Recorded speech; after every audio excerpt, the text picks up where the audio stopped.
Welcome to day 2 of the Japan Saga.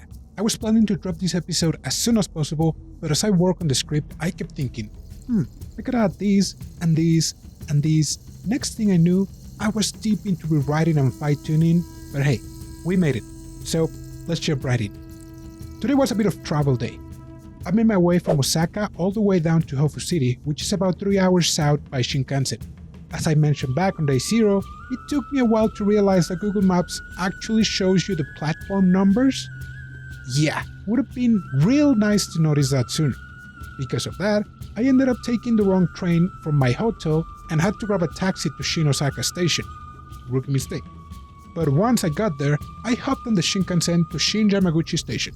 Then switched to the Sanyo line, which finally took me to the Hofu Station. And just like that, I arrived at the beautiful city of Hofu. Now, you might be thinking, Hofu City? Really?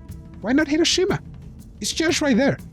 It's got history, it's world famous, and is packed with must-see landmarks. But was Hofu City on my original itinerary? Why Hofu? What could a city of just about 115,000 people possibly have that made you travel nearly 4 hours from Osaka?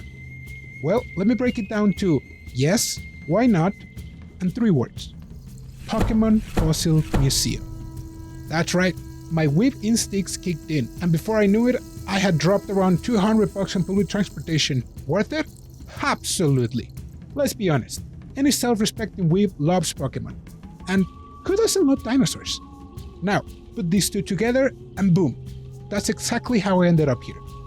It all started when my friend Malise sent me a meme with a picture of a Pokémon fossil. At first, I thought it was just a fun edit, but my curiosity got the best of me. So I looked it up, and guess what? Pokémon fossils are actually a thing.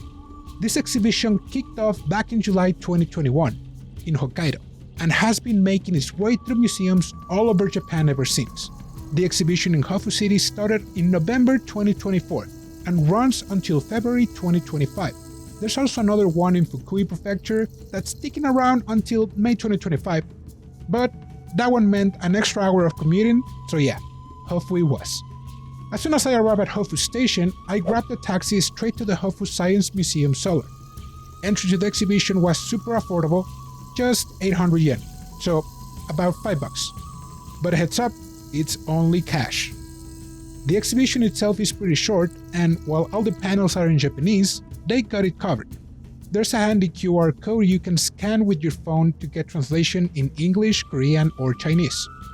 At this point, you're probably thinking, great, he's gonna give us an online tour so we can experience it too. And yeah, I mean, that was the plan, but I forgot to take screenshots of the English translations.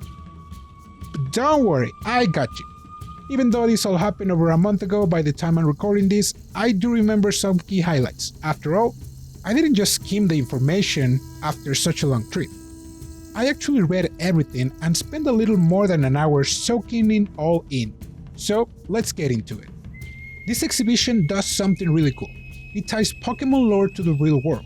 If you've seen the series, you probably noticed that prehistoric Pokémon tend to pop up in 2 ways. Either they're discovered in some untouched cavern, or they brought back to life through Pokémon science. The creators of this exhibition clearly knew that the fans would remember this, so they leaned all in on that premise. Using the same idea from the anime, they built an experience designed to pull people in and spark curiosity about what fossils can actually teach us. At the Pokémon Fossil Museum in the Hofu Science Museum, the journey starts right where all life began, the sea. And yes, they dove right into it. Pun absolutely intended. The first section explores what fossils are and how they help us understand the past. Everything from ancient plant life to the physiology of creatures that once roamed the earth. By comparing them to their modern counterparts, scientists can piece together how these long-gone species might have lived. Next, they dove into the evolution, both in the real world and in the Pokémon universe. They explain how real animals evolved over millions of years, adapting to their environments for survival, and how that differs from the way Pokémon evolved once they reach a certain level or with a magic rock, which, let's be honest, it would be super convenient in real life. One of my favorite parts was how they use a Pokémon like Caracosta or Tortuga to explain the evolution of turtles, how their physical traits develop over time, They also talk about deep-sea fish, pointing out that some species haven't changed much at all over millions of years. To illustrate that, they use a relican as a prime example, which, let's be real, makes a lot of sense. From the sea, the exhibition landed on Earth. I'm on a roll today. Sorry, let's continue. The exhibition landed on Earth and moved on to birds. They explored how and why some animals develop feathers, showcasing the skeleton of an urchin to connect the dots between ancient creatures and modern birds. It wasn't just animals that went through an evolutionary process. Plants did too. Using lily as an example, they explain how certain plants evolved to develop traits that help them attract prey. Yep, some plants are just as sneaky as their Pokémon counterparts. The exhibition highlighted one more time about species that have barely changed over millions of years, just like some Pokémon. A perfect example, the horseshoe crab, which has remained almost identical to its ancient ancestors, just like Kabuto. From there, they move on to insects, some of the oldest creatures on Earth. They explained that back in the day, insects were likely much bigger thanks to higher oxygen levels in the atmosphere. After doing a little research, I also found out that some insects molt, and during this time, they're extremely vulnerable to predators. So maybe, just maybe, shrinking down over time was an evolutionary advantage, making it easier for them to hide when they're at their most defenseless. But hey, don't quote me on that. And finally, we hit the grand finale, the dinosaurs. This section had skeletons models of Bastiodon, Tyron, and the absolute king, Tyrantrum.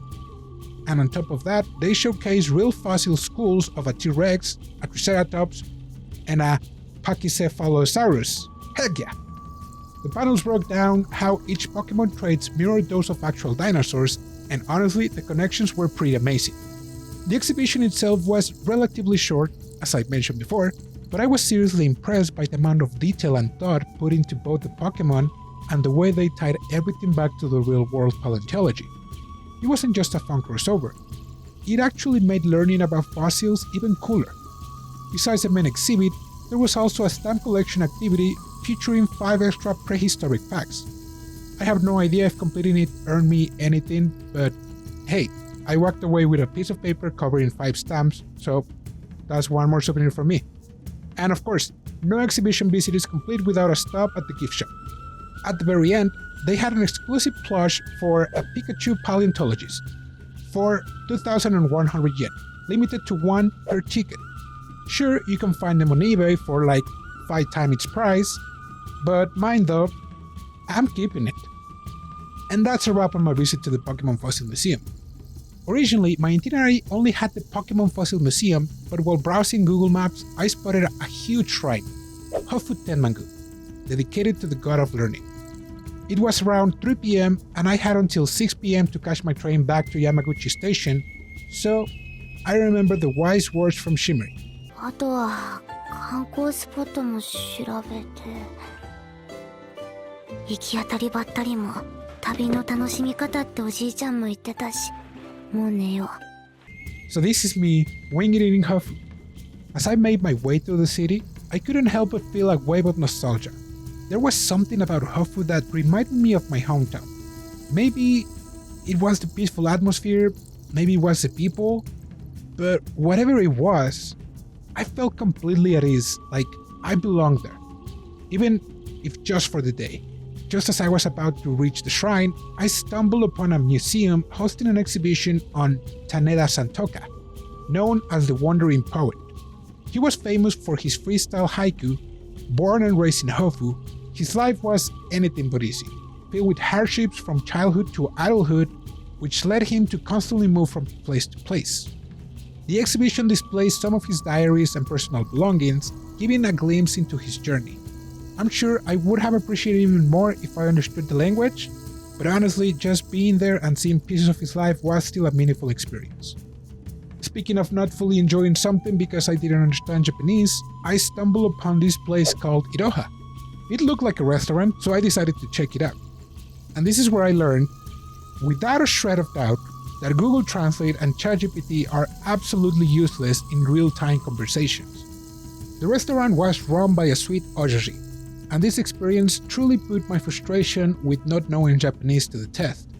As I mentioned on day 0, in tourist-heavy areas or bigger cities, people speak enough English to get by. And in restaurants, you can usually just point at what you want, but not here. This was a local spot, and I was probably the first Mexican to ever set foot inside. I somehow managed to ask if the place was open and let him know I wanted to eat, but every time I tried using Google Translate, he thought I was giving him the phone for a call. So, yep, I gave up on that real quick.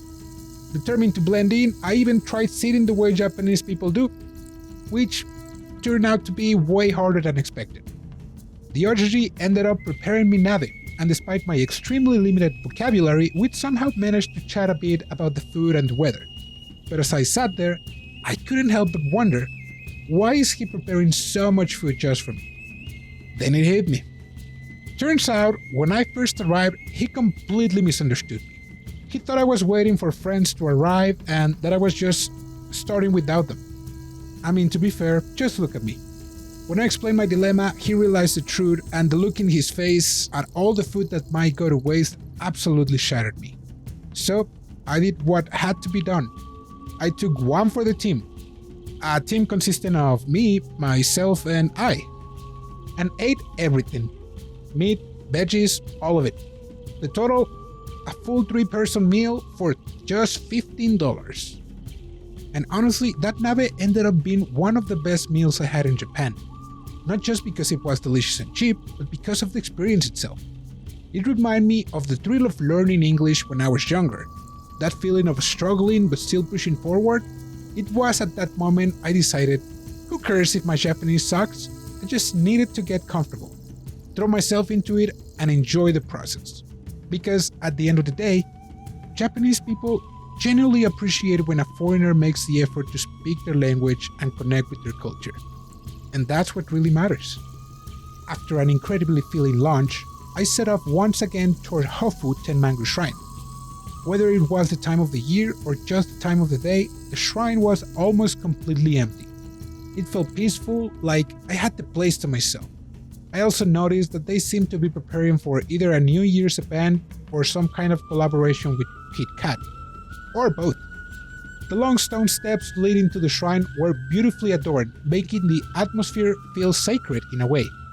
Hofu Tenmangu is dedicated to Tenjin, the deity of the sky. He is the patron of academics and learning.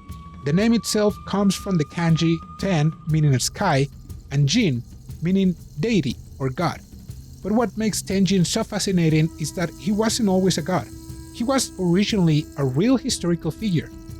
Sugawara no Machisane, a brilliant scholar and high-ranking minister of the Heian period, fell victim to a political scheming by a rival from the powerful Fujiwara clan. In 901, he was falsely accused of treason and exiled to Daisufu in Fukuoka. On his journey there, in 903, he stopped in Hofu, and a year after his death, in 904, the shrine was built to honor him.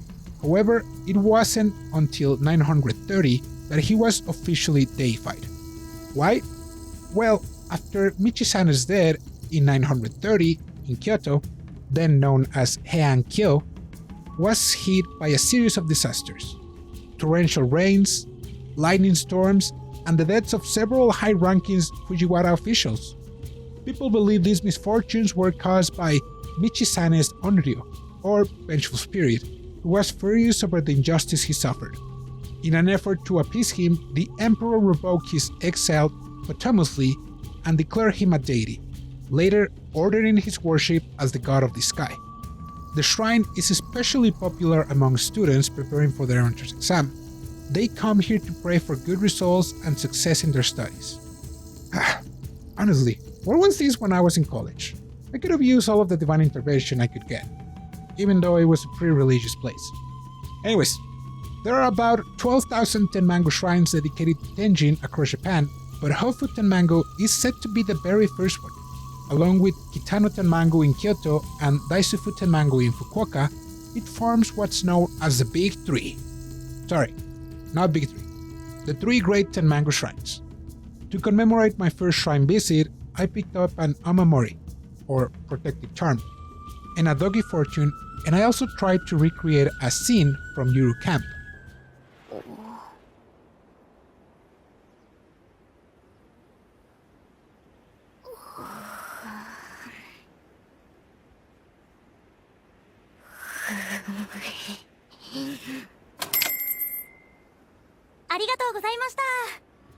Now, funny thing, I didn't even realize that the doggy figure I got was actually a fortune. I only picked it up because I saw Rin-chan get a fortune from the dog in the anime. Turns out, I got medium luck.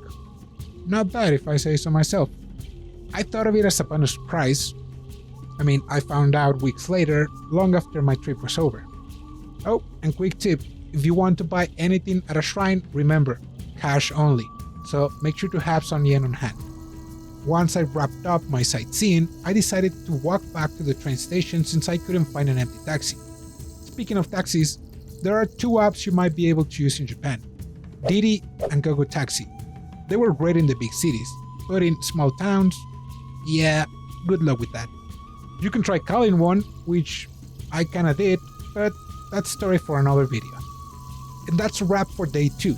I'm the Big Brown Mexican, keep watching anime, and I'll see you back in Osaka for the next video.